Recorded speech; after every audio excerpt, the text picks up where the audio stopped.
सारे जहां से अच्छा हिंदुस्तान हमारा और हमारे इस प्यारे हिंदुस्तान का एक दिल है अजमेर जिला, जहां का चिकित्सा विभाग आजकल हाईटेक होने के खुमार में है। जी हां, अजमेर के जयलन अस्पताल में जब विधानसभा स्पीकर वासुदेव देवनानी जी ने करोड़ों की रोबोटिक सर्जरी मशीन का फीता काटा तो अजमेर वासियों का सीना गर्व से 56 इंच का हो गया।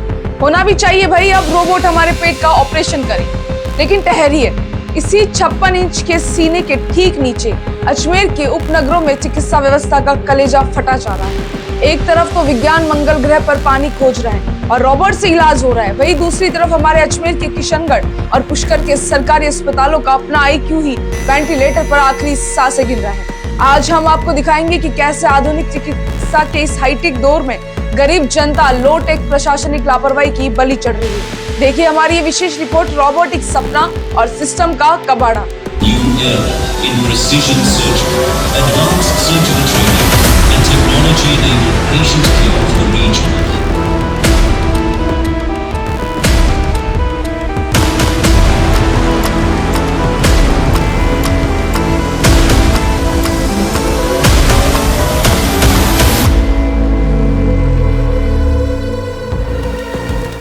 यह है किशनगढ़ का सबसे बड़ा राजकीय यज्ञनारायण जिला अस्पताल। यहाँ रोज सैकड़ों गरीब मरीज दूर दराज के गांवों से अपनी उम्मीदें और टूटी चप्पलें घिसते हुए पहुंचते हैं। डॉक्टर साहब बड़े चाव से पर्चे पर सोनोग्राफी लिख देते हैं। मरीज खुश होता है कि मुफ्त में जांच होगी, लेकिन जैसे ही वो जांच केंद्र पहुंचता है वहां उसे मिलता है एक ऐतिहासिक ताला और मशीनों पर जमी धूल की मोटी परत। अस्पताल के पास एक नहीं, दो नहीं, बल्कि तीन चमचमाती अत्याधुनिक सोनोग्राफी मशीनें हैं, कीमत करोड़ों में। लेकिन पिछले 3 साल से मशीनें सरकारी लापरवाही का VIP शो पीस बनी हुई है। वजह, पूरे महकमे को 3 साल में एक अदद सोनोलॉजिस्ट नहीं मिला। अब इसे मजबूरी कहे या कोई गहरा कमीशन का खेल। सूत्रों की माने तो सरकारी अस्पताल का ये ताला शहर के निजी डायग्नोस्टिक सेंटर्स के लिए कुबेर का खजाना खोलने की चाबी है। जब सरकारी में जांच नहीं होगी तो मजबूरन गरीब जनता प्राइवेट सेंटर्स जाएगी, जहां उनसे मनमाने दाम वसूले जाएंगे और इस खुली लूट का कुछ हिस्सा प्रशासकीय सिस्टम के गले को तर करता है।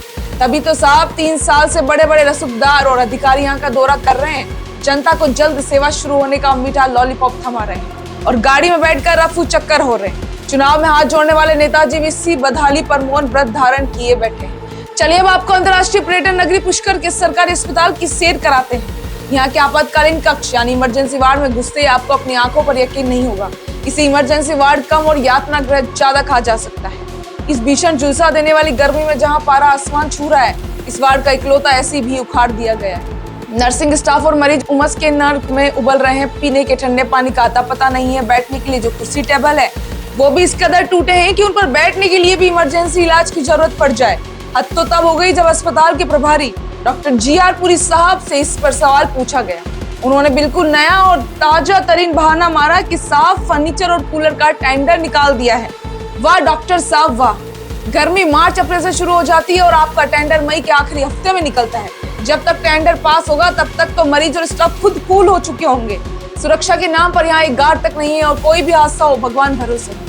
एक तरफ अस्पताल में सुविधाएं नहीं है और दूसरी तरफ जो नर्सिंग कर्मी इस लाचार व्यवस्था को अपने कंधों पर खींच रहे हैं, वो अपनी जायज मांगों को लेकर जयलन अस्पताल के बाहर सड़कों पर धूप में प्रोटेस्ट कर रहे हैं।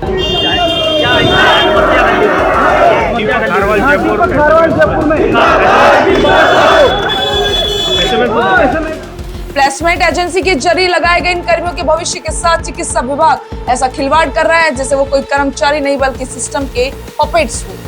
AI के इस चमचमाते दौर में जहां रोबोटिक सर्जरी का ढोल पीटा जा रहा है, बात जमीनी हकीकत देखकर तो यही लगता है कि राजस्थान के चिकित्सा विभाग का खुद का IQ इस वक्त वेंटिलेटर पर है, जिसे तुरंत एक ईमानदार इलाज की जरूरत है। तो देखा आपने, रोबोटिक मशीनों की चकाचौंध के पीछे छिपा यह अंधेरा। अगर समय रहते उपनगरों के इन अस्पतालों की सुध नहीं ली गई तो गरीब जनता का इस स्वास्थ्य तंत्र से भरोसा हमेशा के लिए उठ जाएगा। इस बुलेटिन में इतना ही। देश और दुनिया की बाकी खबरों के लिए बने रहिए हमारे साथ। इस खबर पर अपनी प्रतिक्रिया हमें कमेंट बॉक्स में जरूर दें और अजमेर की हर छोटी बड़ी खबर के लिए हमारे चैनल को सब्सक्राइब करना ना भूलें।